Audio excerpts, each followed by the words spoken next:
ಶಾಂತಿ. ದಿನಾಂಕ ಆಗಿದೆ 26/8/2026.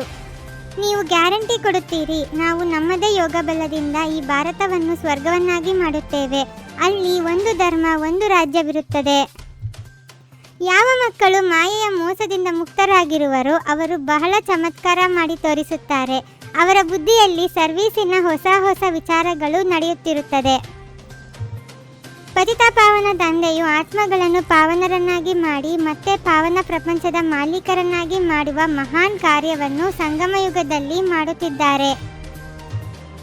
ಶಿವತಂದೆಯು ಮಕ್ಕಳನ್ನು ಜಾಗೃತಗೊಳಿಸಲು ಬಂದಿದ್ದಾರೆ ಮತ್ತು ಈಗ ಮಕ್ಕಳು ತಮ್ಮೊಂದಿಗೆ ಅನ್ಯ ಆತ್ಮಗಳನ್ನೂ ಸಹ ಜ್ಞಾನದ ಮೂಲಕ ಜಾಗೃತಗೊಳಿಸುವ ಸೇವೆಯನ್ನು ಮಾಡಬೇಕಾಗಿದೆ. ನಮ್ಮ ಆತ್ಮಿಕ ಯುದ್ಧವು ಮಾಯೆಯ ವಿಕಾರಗಳ ವಿರುದ್ಧವಾಗಿದೆ ಮತ್ತು ತಂದೆಯ ನೆನಪು ಹಾಗೂ ಜ್ಞಾನದಿಂದ ಮಾತ್ರ ನಾವು ಈ ಯುದ್ಧದಲ್ಲಿ ವಿಜಯಿಗಳಾಗಬಹುದು. ಎಲ್ಲ ಮನುಷ್ಯರು ಕುಂಭಕರ್ಣನ ನಿದ್ರೆಯಲ್ಲಿರುವಂತೆ ಇದ್ದಾರೆ. ಅವರಿಗೆ ಪರಮಾತ್ಮ ತಂದೆಯು ಆಸ್ತಿ ನೀಡಲು ಬಂದಿದ್ದಾರೆ ಎಂಬ ಸತ್ಯದ ಅರಿವು ಇಲ್ಲ. ಶಿವತಂದೆಯು ಬ್ರಹ್ಮನ ತನುವಿನಲ್ಲಿ ಪ್ರವೇಶ ಮಾಡಿ ಸೃಷ್ಟಿಯ ಪರಿವರ್ತನೆಯ ಕಾರ್ಯವನ್ನು ಮಾಡಿಸುತ್ತಾರೆ ಮತ್ತು ಶಂಕರನ ಮೂಲಕ ವಿನಾಶವಾಗುತ್ತದೆ ಎಂಬುದು ಡ್ರಾಮಾದ ರಹಸ್ಯವಾಗಿದೆ. ತಂದೆಯು ಮಕ್ಕಳಿಗೆ ಪದೇ ಪದೇ ದೇಹಾಭಿಮಾನವನ್ನು ಬಿಟ್ಟು ಆತ್ಮಾಭಿಮಾನಿಗಳಾಗಿ ತಂದೆಯನ್ನು ನೆನಪು ಮಾಡುವಂತೆ ತಿಳಿಸುತ್ತಾರೆ.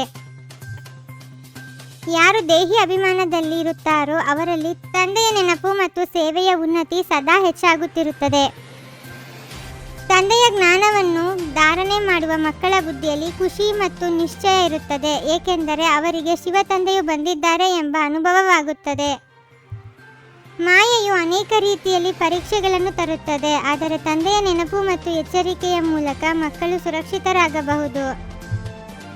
ಸಮಯವು ಬಹಳ ಅಮೂಲ್ಯವಾಗಿದೆ, ಆದ್ದರಿಂದ ಪ್ರತಿಯೊಂದು ಕ್ಷಣವನ್ನು ಜ್ಞಾನ, ಯೋಗ ಮತ್ತು ಸೇವೆಯಲ್ಲಿ ಸಫಲ ಮಾಡಿಕೊಳ್ಳಬೇಕು. ನಾವು ಈ ಬೇಹದ್ದಿನ ಡ್ರಾಮಾದ ಪಾತ್ರಧಾರಿಗಳಾಗಿದ್ದೇವೆ ಮತ್ತು ಅದರ ಆದಿ ಮಧ್ಯ ಅಂತ್ಯದ ಜ್ಞಾನವನ್ನು ತಂದೆಯಿಂದ ಮಾತ್ರ ಪಡೆಯುತ್ತೇವೆ. ತಂದೆಯು ಮಕ್ಕಳನ್ನು ಸುಂದರ ಆತ್ಮಿಕ ಹೂಗಳನ್ನಾಗಿ ಮಾಡಲು ಬಂದಿದ್ದಾರೆ. ಆದ್ದರಿಂದ ಮನಸ್ಸಿನಲ್ಲಿ ಯಾವುದೇ ಸಂಶಯವಿಲ್ಲದೆ ಧೈರ್ಯದಿಂದ ಮುಂದುವರಿಯಬೇಕು. ಜ್ಞಾನದ ಚಿತ್ರಗಳನ್ನು ಜನರಿಗೆ ತಲುಪಿಸುವ ಮೂಲಕ ಅವರಿಗೆ ಪರಮಾತ್ಮ ತಂದೆಯ ಪರಿಚಯ ನೀಡಿ ಆಸ್ತಿಗೆ ಹಕ್ಕುದಾರರನ್ನಾಗಿ ಮಾಡಬಹುದು. ತಂದೆಯ ಮತದಂತೆ ನಡೆಯುವವರು ಮಾತ್ರ ಪತಿತ ಸ್ಥಿತಿಯಿಂದ ಪಾವನ ಸ್ಥಿತಿಗೆ ಬಂದು ಶ್ರೇಷ್ಠ ಪದವಿಯನ್ನು ಪಡೆಯುತ್ತಾರೆ. ಆತ್ಮಿಕ ಸೇವೆಯ ಮೂಲಕ ಅನೇಕ ಆತ್ಮಗಳ ಕಲ್ಯಾಣ ಮಾಡುವ ಅವಕಾಶ ಸಂಗಮಯುಗದಲ್ಲಿ ಮಾತ್ರ ಸಿಗುತ್ತದೆ ಮತ್ತು ಅದನ್ನು ಸಫಲ ಮಾಡಬೇಕು. ನೀವು ಮಕ್ಕಳು ಯುದ್ಧದ ಮೈದಾನದಲ್ಲಿದ್ದೀರಿ. ಮಾಯಾ ರಾವಣನೊಂದಿಗೆ ನಿಮ್ಮ ಯುದ್ಧವಿದೆ. ಮಾಯೆಯು ಬಹಳ ವಿಘ್ನಗಳನ್ನು ಹಾಕುತ್ತದೆ. ಮಕ್ಕಳು ಬಹಳ ಸಾವಧಾನವಾಗಿರಬೇಕು. ದೇಹ ಅಭಿಮಾನದ ತ್ಯಾಗದ ಮೂಲಕ ಶ್ರೇಷ್ಠ ಭಾಗ್ಯವನ್ನು ರೂಪಿಸುವಂತಹ ಸರ್ವಸಿದ್ಧಿ ಸ್ವರೂಪ ಭವ.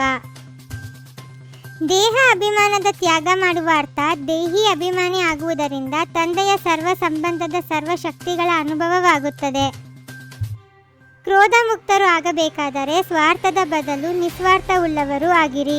ಇಚ್ಛೆಗಳ ರೂಪವನ್ನು ಪರಿವರ್ತನೆ ಮಾಡಿರಿ. ಓಂ ಶಾಂತಿ. 21 ಜನ್ಮಗಳಿಗೆ 21 ಪರಮಾತ್ಮನ ಮಹಾವಾಕ್ಯಗಳನ್ನು ಆಲಿಸಿ ಹಾಗೂ ನಿಮ್ಮದೇ ಆದ ಈ ಚಾನೆಲ್ಗೆ ಲೈಕ್ ಮಾಡುವುದನ್ನು ಮರೆಯದಿರಿ.